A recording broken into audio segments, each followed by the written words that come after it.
to my YouTube channel Shiksha City Story.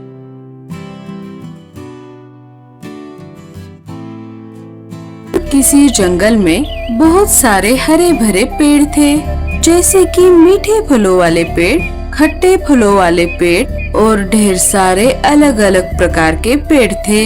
उसी जंगल के बीचों बीच एक बड़ा आम का पेड़ था। पेड़ तो बहुत बड़ा था, पर उसे आज तक एक भी आम नहीं लगा था।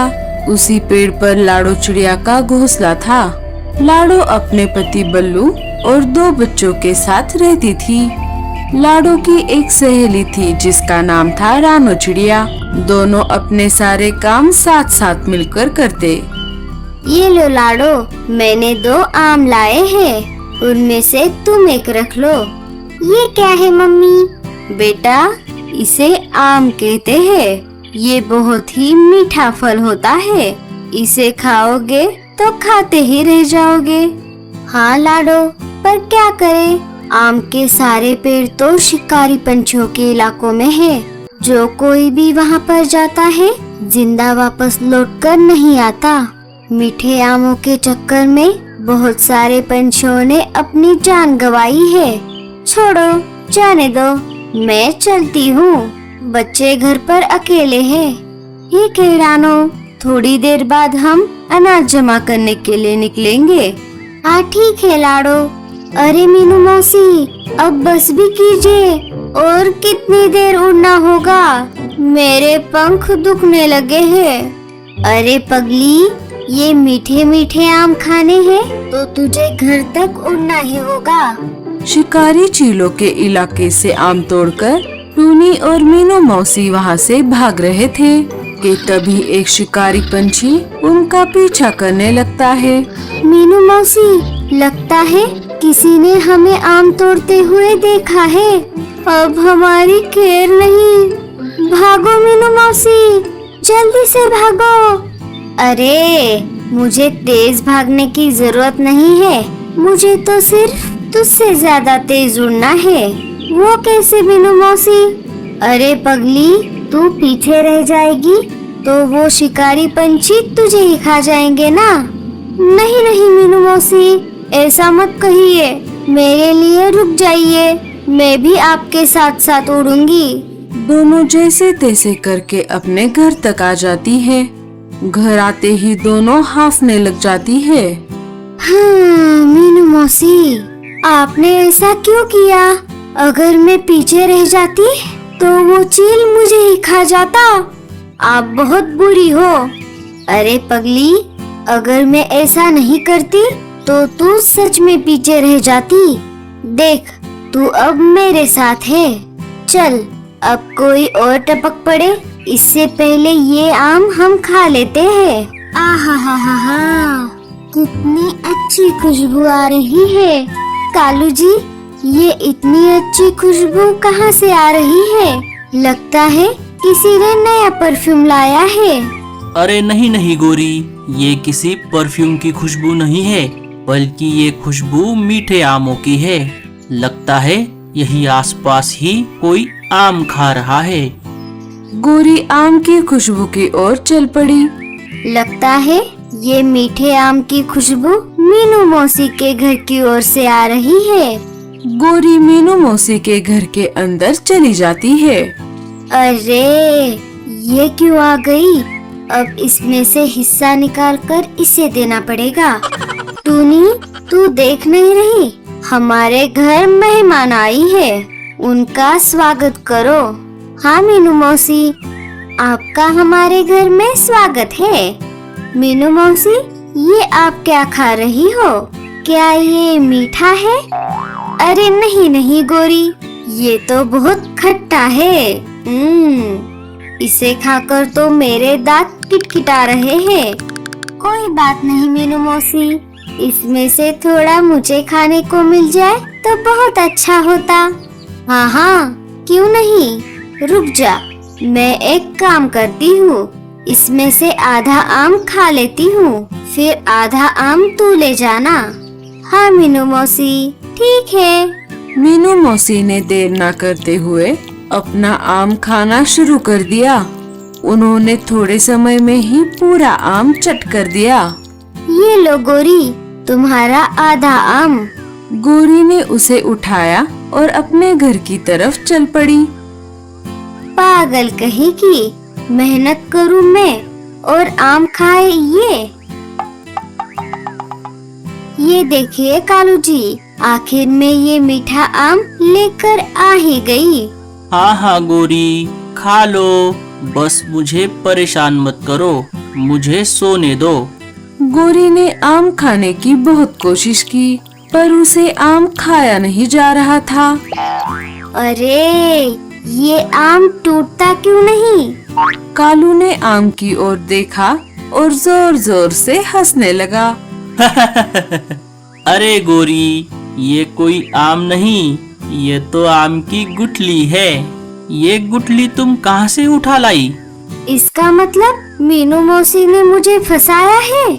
मीनू मौसी, आपने ये अच्छा नहीं किया, मैं आपको छोड़ूंगी नहीं। अब एक काम करो, इस गुठली को जमीन में गाड़ दो। जब इसका पेड़ बन जाएगा तब तुम्हें ढेर सारे आम खाने को मिलेंगे। हाँ हाँ ठीक है, मैं ऐसा ही करती हूँ। इधर रानो और लाडो अनाज लेकर अपने घर वापस आ जाती है। लाडो, मैं बहुत दिनों से देख रही हूँ, तुमने अपना घोंसला इसी पेड़ पर बनाया है। जब पेड़ सूख जाता है तब पंछी दूसरे पेड़ पर जाकर घोंसला बनाते हैं, पर ये पेड़ सूख जाने के बाद भी तुम यहाँ से नहीं गई। हाँ रानो, इस पेड़ को मेरे माँ पिताजी ने लगाया था। उन्होंने कहा था इस पेड़ की देखभाल करना, यह बड़ा हो जाएगा तो तुम्हें ये बहुत सारे फल देगा। जब इसे फल आने वाले थे तब न जाने क्यों ये सूख गया। मम्मा, बहुत देर हो गई, लेकिन पापा अभी तक घर नहीं लौट आए। बच्चों, पर पापा कहाँ पर गए हैं? सोनू पापा के पास मीठे आम खाने की जिद कर रहा था। पापा ने सोनू को बहुत समझाया, लेकिन सोनू के जिद के आगे पापा की एक न चली। इसीलिए पापा सोनू के लिए आम लाने के लिए चले गए हैं। अरे नहीं, कहीं तुम दोनों के पापा मीठे आमों के पेड़ों के इलाकों में तो नहीं गए? वहाँ तो शिकारी चील रहते हैं। तुम चिंता मत करो लाडो, भाई साहब को कुछ नहीं होगा। वो दोनों बातें कर ही रही थी, तभी घोंसले के बाहर किसी के गिरने की आवाज आई। अरे ये कैसी आवाज है? सब बाहर आ जाते हैं। अजी, ये आपको क्या हुआ? ये सब कैसे हुआ? अजी, आपको क्या हुआ? उठिए ना। लगता है शिकारी चीलों ने इन पर हमला किया है। हमें फौरन इन्हें डॉक्टर उल्लू चाचा के पास लेकर जाना होगा। लाडो बल्लू चिड़े को पंछी एम्बुलेंस में बिठाकर डॉक्टर उल्लू चाचा के पास लेकर आई। डॉक्टर उल्लू चाचा छोटे पेड़ में कुछ दवाई डाल रहे थे। लाडो बल्लू चिड़े को डॉक्टर उल्लू चाचा के घर के अंदर लेकर आई। अरे अरे, ये क्या हो गया? लगता है किसी शिकारी पंछी ने इन पर हमला किया है। मुझे इनके घाव पर मरहम लगाना होगा। डॉक्टर उल्लू चाचा ने जड़ी बूटी वाला मरहम बल्लू चिड़े के जख्मों पर लगा दिया। उन्होंने मरहम टेबल पर रख दिया। मरहम नीचे छोटे पेड़ वाले मिट्टी में जाकर गिर गया। जब मरहम पेड़ों की जड़ों में गिर गया तब मानो चमत्कार हो गया। सूखा हुआ पेड़ धीरे धीरे हरा होने लगा। अरे वाह, ये तो गजब हो गया। बहुत दिनों से मैं पेड़ों के ऊपर खोज कर रहा था, और आज जाने अनजाने में ही सही, हमें आज बहुत बड़ी सफलता हासिल हुई। बल्लू बेहोशी से जाग गया। आपका बहुत बहुत शुक्रिया चाचा जी, आपने मेरे पति की जान बचाई। मैं जिंदगी भर आपकी कर्जदार रहूंगी। अरे लाडो, शुक्रिया तो मैं तुम्हारा करना चाहूँगा। बहुत दिनों से मैं सूखे पेड़ों को दोबारा हरा बनाने की औषधि बना रहा था, पर उसमें मुझे सफलता नहीं मिल रही थी। पर आज गलती से मुझे वो औषधि मिल गई। उसमें एक जड़ी बूटी की कमी थी। उल्लू चाचा, क्या हम इस औषधि से किसी भी पेड़ को हरा भरा कर सकते हैं? हाँ हाँ, क्यों नहीं। बस तुम्हें जिस पेड़ को हरा बनाना है उसे रोज पानी डालकर उसमें यह मैंने बनाई हुई औषधि डाल देनी है। कुछ ही दिनों में वह पेड़ हरा हो जाएगा और उसे ढेर सारे फल भी आएंगे। लाडो, क्या तुम भी वही सोच रही हो जो मैं सोच रही हूँ? हाँ रानो, उल्लू चाचा, क्या आप हमें ये औषधि बनाकर दे सकते हो? हाँ हाँ, जरूर, क्यों नहीं। बल्लू को देखभाल के लिए यहीं पर रहना होगा। ठीक है चाचा, मैं उनका अनाज और लगने वाली चीजें ला कर दूंगी। कुछ ही देर में डॉक्टर उल्लू चाचा ने औषधि बना ली। रानो और लाडो पेड़ के पास आ जाते हैं। चलो लाडो, हम पानी लाकर पेड़ को डालते हैं। इधर गोरी और कालू मीठे आमों के चक्कर में शिकारी चीलों के इलाके में आ जाते हैं। कालू जी, जल्दी जल्दी आम खा लीजिए, क्या पता बाद में आम खाने को मिलेंगे या नहीं। अरे 4-5 आम खा तो चुका हूँ, और कितना खाऊं? अगर एक और आम खा लिया तो मेरा पेट यहीं पर फट जाएगा। मीनू मौसी, पीछे देखो, पीछे पीछे तो देखो। अरे टूनी, जब भी तू ऐसा कहती है कोई ना कोई मुसीबत खड़ी हो जाती है। पीछे देखने से पहले भागो यहाँ से।